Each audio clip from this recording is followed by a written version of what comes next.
What's up, YouTube? This is the 82 podcast. This time we're going to look at Tim Duncan. Now, Tim Duncan was born in the Virgin Islands, and he had two sisters and a brother growing up. And originally, he didn't even plan to be a basketball player. It wasn't even on his mind. He wanted to be a professional swimmer. This is something he loved to do. Even his sisters were great swimmers. But in 1989, Hurricane Hugo destroyed his island's only Olympic-sized swimming pool. So this forced Duncan to look at other sports to play. Given his height, he considered playing basketball. And also during this time, he was dealt with another blow because at age 14, his mother died of breast cancer. And on her deathbed, he made her a promise that he was going to finish college. So he eventually enrolled at Wake Forest, playing all 4 years. You got to understand, during this time, this was when players were either going to high school, from high school to the NBA, or they were doing a one and done where they would play college for 1 year and go to the pro. So Tim Duncan, he didn't want to, based on his promise to his mother. Now, he studied psychology, but he would ultimately get a psychology degree, but he would also study Chinese literature. He had a great collegiate career, and he declared for the 97 draft. This draft class featured guys like Tracy McGrady. He was drafted number 1 overall. And he was drafted by the Spurs. Now, one thing you got to understand about this Spurs team is all throughout the 90s, the Spurs were very good. They had David Robinson, who's an all-time great player. They had great role players like Sean Elliott, Avery Johnson. So it was almost unfair how they got Tim Duncan. What happened was, the season prior, David Robinson got injured and missed a majority of the season, and the Spurs had one of their worst seasons. I think they went like 22-60 or something like that. But prior to that, the Spurs were a 59-win team in 96. 95, they were a 62-win team. So it almost seemed unfair when they got the first pick in Tim Duncan. Now, he couldn't be drafted to a better situation. David Robinson was a very humble guy. He didn't care if the spotlight was on Duncan. He didn't have that ego. And he had Greg Popovich, who was arguably the greatest coach of all time. Now, Greg Popovich was also the executive of the Spurs during this time.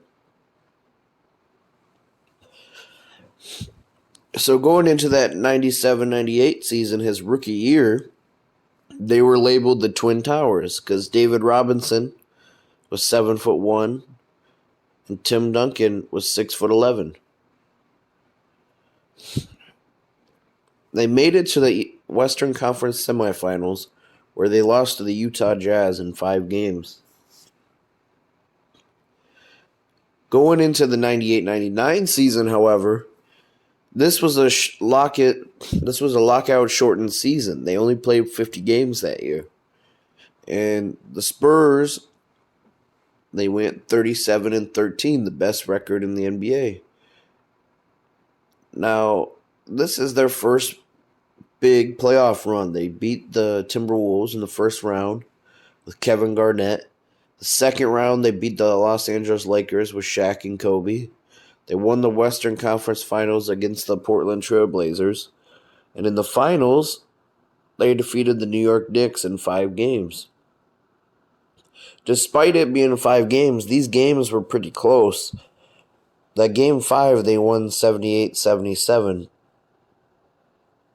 Tim Duncan won Finals MVP. Now, in the offseason, however, this is something a lot of people don't know. Tim Duncan planned to leave the Spurs.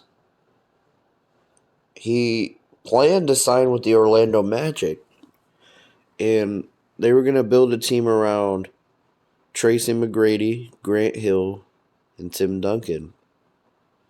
And this is a great NBA what if, because this team probably would have won a couple championships together. They would have competed with the Shaq and Kobe. They probably would have went to the finals with them and had a rivalry. But Doc Rivers, the coach of the Orlando Magic, screwed everything up because he told Tim Duncan he couldn't bring his family on the team plane. So Duncan, being a family man that he is, he just says, forget it. So he stayed with the Spurs. Now, in the 99-2000 season, the Spurs went 53-29, but Duncan was hurt at the end of the year and missed the playoffs, so they lost in the first round to the Suns. Now, 2001 season, this is what would really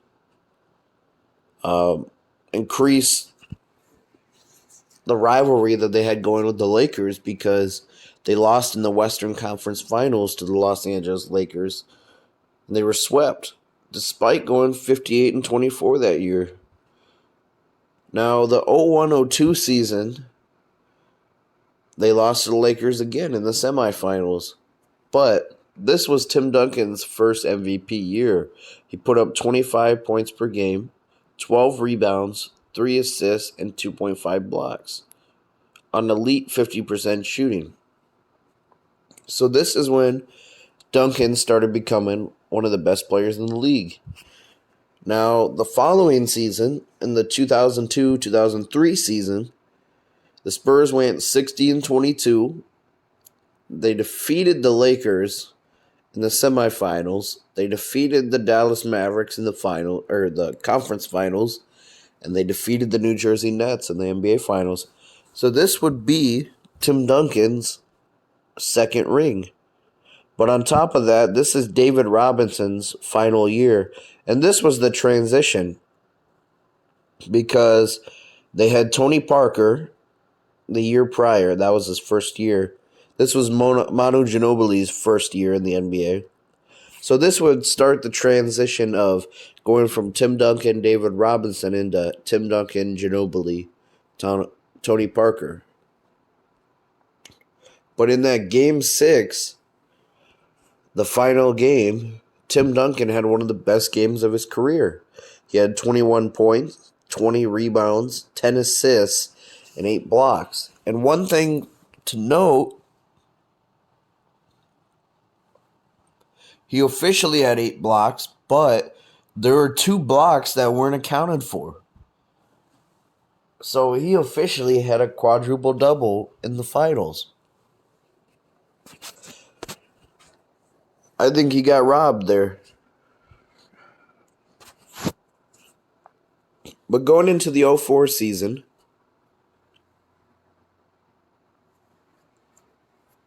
the Spurs went 57-25, and they would lose to the Lakers again in 6 games.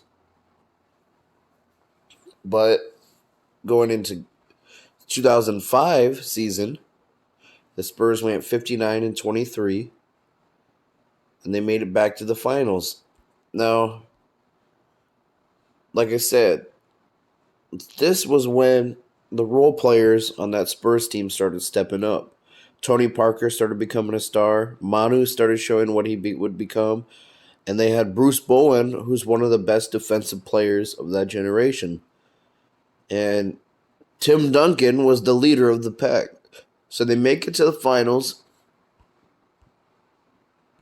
and they're matched up against the Detroit Pistons, who won the year prior in 2004. Now, this is a brutal, brutal series. Very, very physical. Tough defensively. They go down to Game 7. And The Spurs win it 81-74. It's a very low scoring, tough game. Now the Spurs didn't repeat, and that's the thing. They never repeated while they were champions. And this is a knock against them as a dynasty. But I think it should be said that they kept winning. So in 07, they make it back to the finals, and they're matched up against the Cleveland Cavaliers. And this is LeBron's first finals run. And nobody thought LeBron had a chance against the Spurs. And the Spurs beat them 4-0. And Tony Parker is named the finals MVP. But this would start the trajectory of them kind of not really getting it done for a few years, and I'll tell you why. So 2008, they lose in the Western Conference Finals against the Lakers. 2009, they would lose to the the Mavericks in the first round, despite going 54-28, which I want to point out too. Every year that Duncan played, they made the playoffs. And every year except for the 1999 lockout, where they only played 50 games, his team won 50 games. So in 2010, they won 50 games. They lose to the Suns in the semifinals. In 2011, this was one of their best years, going 61-21, and it was looking like the Spurs were going to make a comeback, but they lost in the first round against the Grizzlies. So what I meant was, when I said the trajectory, I was talking about, as a Spurs fan during this period, between 07 and 2014, or I should say 2008 and 2013, we just had a lot of disappointing losses. So 2012, that was another lockout. We went 50-16, and we go to the Western Conference Finals, where we're matched up against the Oklahoma City Thunder, and we took a 2-0 lead in that series, and I was so pissed. The Thunder go on to win the next 4 games, and that was led by a young team of Kevin Durant, who was 23, James Harden, who was 22. So I remember during this time, I was never counting my Spurs out, but I remember during this time, a lot of people thought the Spurs were just never going to make it back. But the Spurs teams were getting younger players like Kawhi Leonard, who isn't the Kawhi Leonard we know today, who is a 27, 25-point per game scorer. This is a defensive Kawhi Leonard. And in that 11-12 season, he put up 7 points per game, so he wasn't quite there yet. Tony Parker was still young. He was 29. But here's the thing I want to talk about with Tim Duncan. He put up 15 points per game and 9 rebounds in this 2012 season. Now, some people who are younger might see his numbers and think he's not very good. Say he only put up 15 points and 9 rebounds and 1.5 blocks, but you got to understand he only played 28 minutes per game. This is how Greg Popovich worked the system. He didn't like playing older players a lot of minutes. He liked to save that for the playoffs. And this, I believe, is what helped the Spurs core play as long as they did. Like Manu Ginobili, for example, only played 23 minutes per game that year. But if you look at the overall efficiency, it's still there with Duncan. He had 22.5 PER. He was at the top of the league in defensive win shares. And if you want to look at per 36 minutes, he was putting up 19 and 12. So it's not fair to just look at the later years numbers that he had. But let's talk about his actual playoff numbers, though, during this time.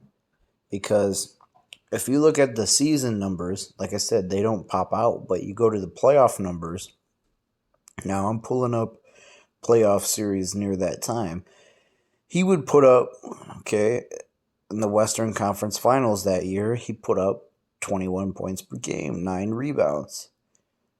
So he was still very efficient, and he was in a team-oriented system. But anyways, going on to the 2013 season, the Spurs make it back to the finals. And we're the third best defense in the league, seventh best offense. And it's unfortunate because in Game 6, we had a pretty comfortable lead. As I always say the Spurs had a pretty comfortable lead. And it was looking like Tim Duncan was going to get his 5th ring. And everyone knows what happens. Duncan goes out of the game. He doesn't get that clutch rebound. Chris Bosh gets the rebound, throws it out to Allen. Allen hits the 3-pointer, ties it. He crushed the Spurs' spirit. And what a lot of people don't know is Duncan had some really good games in that finals. I don't think it gets talked about enough. He didn't choke at all during those games. Yeah, it's his first finals loss, but he came correct. In that Game 6, for example, he put up 30 points, 17 rebounds, and he shot 61% from the field. A lot of it was just like there was a missed free throw of Kawhi that could have helped him. Ginobili wasn't shooting good. A lot of it was the team around him that went wrong, and the coaching when Greg Popovich took him out. He should have been in the game playing. But anyways, they made it their mission to come back and win it all. And in practices, they would watch that embarrassing Game 6 meltdown just to fuel them up. So the same core of players in 2014 come back. The Spurs were the best team in the league. Yeah, they went 62-20 that year. They had the 3rd best defense, 7th best offense. And this was a fun team to watch, man. I know a lot of people don't like to watch the Spurs. They said their brand of basketball was boring. They just played defense. But watch this year, the 2014 year. That was fun to watch. All the passes. Nobody on this team averaged more than 30 minutes per game. And it was just fun watching this team, how everybody got involved. So anyways, they go back to the finals and they obliterate the Heat. They correct their wrong. So I think, if I remember right, this is this was the biggest margin of victory for any team in the playoffs. The Spurs just obliterate the Heat. But going into 2014-15, I was hoping for the Spurs to repeat, I remember. And we lost in the first round against the Clippers. And this is when you started to see Kawhi take over the team. So going into 15-16, Kawhi took his jump. He put up 21 points per game. And this was the second time in a row he won Defensive Player of the Year. So you started to see it was transitioning to Kawhi Leonard. And 2015 would be, I say, Tim Duncan's last good year in the NBA. Because the 2015-16 season, they brought over LaMarcus Aldridge, who was the biggest signing, in my opinion, in franchise history. And he would take up a lot of the minutes as the big. Tim Duncan was playing 25 minutes a night. He was starting every game. He was like the starting center, but he only put up 8 points and 7 rebounds. You could just see that he was not what he used to be at this point. This is when you saw Tim Duncan, I think, get old. I don't like to say that, but he was still all defense the year before in 14-15. He was still an all-star, but this was when you saw him drop off. And it was apparent because in the semifinals, they were matched up against the Oklahoma City Thunder. And a big reason why we lost this series, it was pretty competitive at first. Spurs won Game 1, 124-92. Game 2, Oklahoma City only took it by 1 point.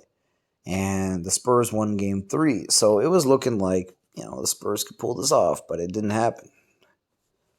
And it was a big choke job on the Spurs' part. But a big reason why we lost is Oklahoma City was averaging 45 rebounds per game as a team, and the Spurs were only putting up 37. And Tim Duncan only averaged 3 rebounds a game for that whole series. So you started to see that he couldn't play anymore to the level that he had before, and he retired. That was his final season, despite the Spurs going 67-15, and they should have won that. But is what it is. The Thunder didn't win it either, and neither did the Warriors. So that was a crazy year. But anyways, he retired as pretty much the consensus greatest power forward of all time. Some people will say Karl Malone, some people will say Charles Barkley, but in most people's eyes, he's the greatest power forward of all time. Played 19 years. He's a 15-time All-Star, 15-time All-Defense, 15-time All-NBA, 5-time NBA champion, 98 Rookie of the Year, and he's a 3-time Finals MVP, and he's a 1-time All-Star Game MVP in the year 2000. And he won MVP in the year 2002 and 2003, so he's a 2-time MVP. I rank him as the greatest power forward of all time, and I think he's a top 10 greatest player of all time. And in recent years, he's kind of been looked at as, his era, the 2000s, has been looked at as the Kobe Duncan era. And I think Duncan takes it over Kobe, but I'm just starting to see a lot more people nowadays, which I don't remember them saying it before, that they're starting to say Kobe was better. Kobe didn't have as many MVPs as Duncan. Duncan won. I mean, if we're just looking at from the year 2000 to 2009, Duncan won 3 championships. Kobe won, I think, 4. 2000, 2001. Yeah, 4. And so it's up to you to decide who you think is better. I think Duncan was better. He had the better resume, better longevity. He made the playoffs every single year of his career, and he made everybody around him better. So it's all on you guys to decide who was better all time. But regardless, that's Tim Duncan's resume. He's probably the greatest power forward of all time, top 10 player of all time. Let me know what you guys think down below. Thank you.